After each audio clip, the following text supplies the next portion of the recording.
My name's Levi Stutzman. I'm a PhD student here at the University of Toronto, and I study the life satisfaction, the well-being of civilian population during times of war and conflict. Recently, myself and our team here at the Population Wellbeing Lab have published a paper called Epilogue to the War.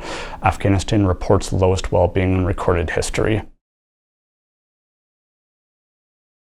The first thing we found is that after the war in Afghanistan ends in 2022, the life satisfaction of Afghan civilians declines.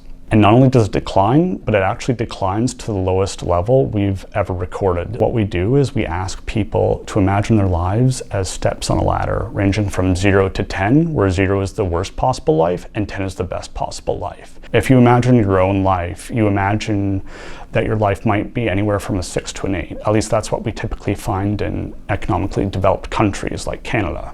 And when we do that to Afghans, on average, they rate their lives 1.28 on a scale from 0 to 10. And that's remarkably low. We also find that their hope is even lower than their life satisfaction. And this is quite surprising because people are typically optimistic. This research is important because it shines a light on the well-being, the life satisfaction of a people who've been left behind. They've been left behind by the US, they've been left behind by the international community, and they've been left behind by international news organizations. So in 2021, President Joe Biden announces to the world that the US is pulling out of Afghanistan, and within a matter of weeks, the Taliban reconquers the country. I think the speed at which that occurred shocked the world. And the images coming out of Afghanistan also shocked the world, where you saw lots and lots of Afghans clamoring at the airport in Kabul, piling on to planes in an attempt to leave the country. In a prior study, our advisor, Dr. Felix Chung, studied the life satisfaction and hope of Syrians before and after the outbreak of the Syrian civil war.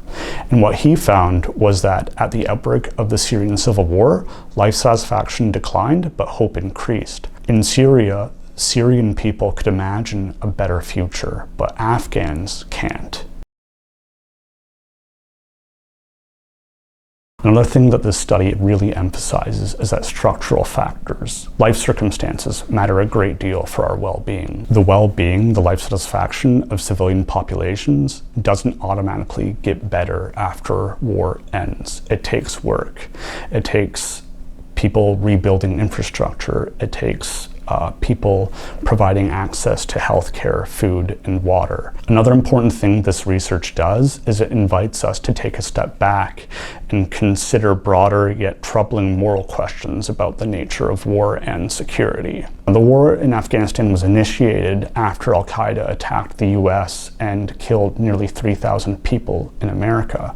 However, because of that event, what happened is that ultimately over 165,000 Afghans lost their lives through direct violence alone, and more than that, died from a lack of basic necessities during the war and occupation. How many lives are you justified in taking away before you feel secure and safe yourself?